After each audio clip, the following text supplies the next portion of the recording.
اللہ رب محمد صلی اللہ علیہ وسلم نحن عباد محمد صلی اللہ علیہ وسلم۔ معزز سامعین کرام، شعبان المعظم کا مبارک مہینہ ہمارے اور آپ کے سروں پہ جلوہ فگن ہے۔ شعبان المعظم کی 15ویں شب کی آمد ہے۔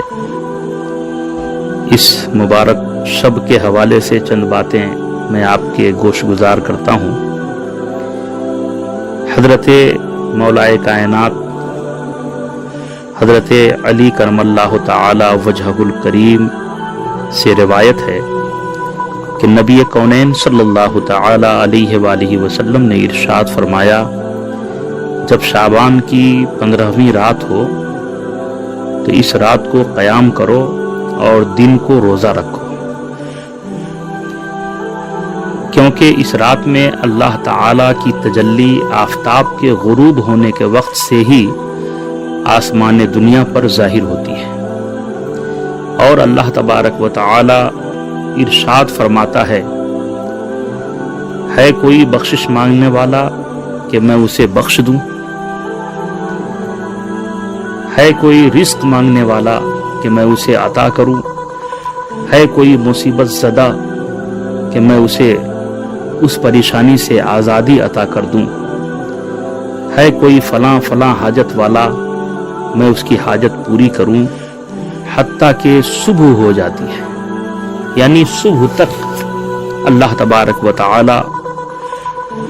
اپنے بندوں کے حوالے سے یہ ارشاد فرماتا ہی رہتا ہے۔ معلوم ہوا کہ یہ رات بڑی ہی رحمت اور مغفرت والی ہے۔ اس رات گنہگاروں کے گناہ بخش دیے جاتے ہیں،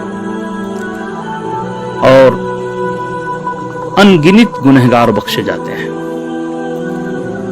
میرے بھائیو، شعبان المعظم کی یہ 15ویں شب، جسے شب برات ہم اور آپ کہتے ہیں،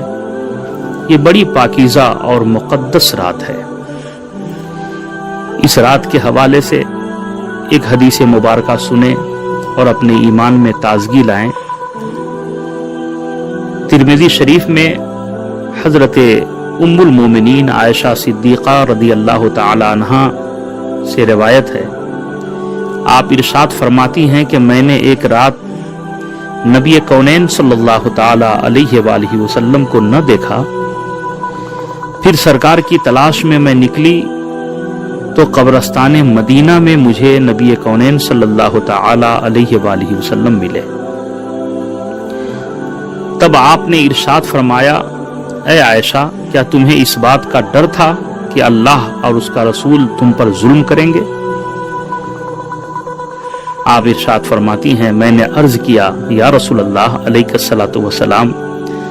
میں نے خیال کیا تھا کہ شاید آپ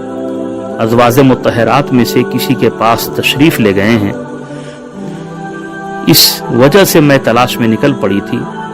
نبی کونین صلی اللہ تعالی علیہ وآلہ وسلم نے ارشاد فرمایا، اللہ تعالی شعبان کی 15ویں رات کو آسمان دنیا پر نزول فرماتا ہے، پس قبیلہ بنی کلب کے بکریوں کے بالوں سے بھی زیادہ گنہگاروں کو بخشتا ہے۔ اس حدیث سے ثابت ہوا کہ رات کو قبروں پر جانا میرے اور آپ کے نبی صلی اللہ تعالی علیہ وآلہ وسلم کی سنت مبارکہ ہے۔ میرے بھائیو، شعبان المعظم کی 15ویں شب یعنی شب برات کی شب میں جو آج مسلمانوں میں یہ رواج ہے کہ مسجدوں میں حاضر ہوتے ہیں، نماز عشاء کے بعد ذکر و اذکار اوراد و وظائف کرتے ہیں، سنن و مستحبات ادا کرتے ہیں، قضائے عمری ادا کرتے ہیں، توبہ و استغفار کرتے ہیں،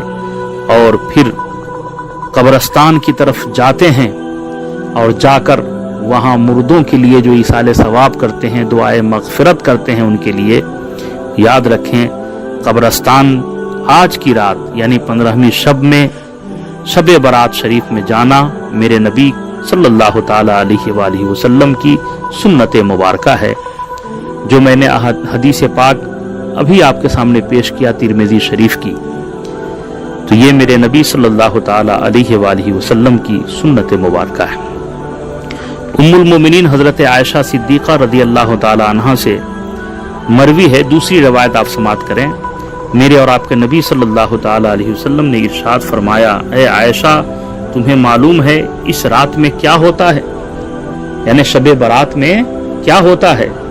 آقا ارشاد فرماتے ہیں جو بچہ اس سال میں پیدا ہوتا ہے وہ اس رات میں ہی لکھا جاتا ہے، اور اس سال میں جو آدمی انتقال ہوتے ہیں اللہ تبارک و تعالی ان کے فہرست بھی اسی شب میں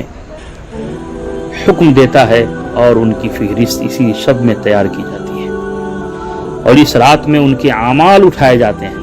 اور اسی رات ان کی رزق اترتے ہیں۔ میرے پیارے بھائیوں، آپ اندازہ فرمائیں ایسی رات جس میں مرنے اور پیدا ہونے والے کی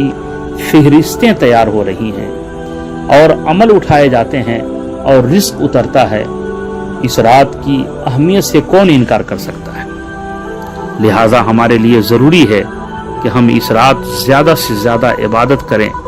توبہ و استغفار کریں، اوراد و وظائف میں اپنے اوقات کو گزاریں، تاکہ اس حالت میں جبکہ ہمارے عمل اٹھائے جا رہے ہیں ہم یاد الہی میں مشغول ہوں۔ پھر اسی رات اللہ تعالی لاکھوں انسانوں کے گناہ معاف فرماتا ہے، اسی لیے اس رات کا نام شب برات ہے، یعنی گناہ سے چھٹکارے کی رات، نجات کی رات، جہنم سے آزادی ملنے والی رات۔ لہذا میرے بھائیوں، آج کے اس مقدس رات میں اپنے گناہوں سے توبہ کریں اور زیادہ سے زیادہ کوشش کریں کہ پوری رات جاگ کر توبہ و استغفار کریں، قضائے عمری پڑھیں، اوراد و وظائف کریں، ذکر و اذکار کے محافل سجائیں، نعت و منقبت کی محفلیں سجائیں،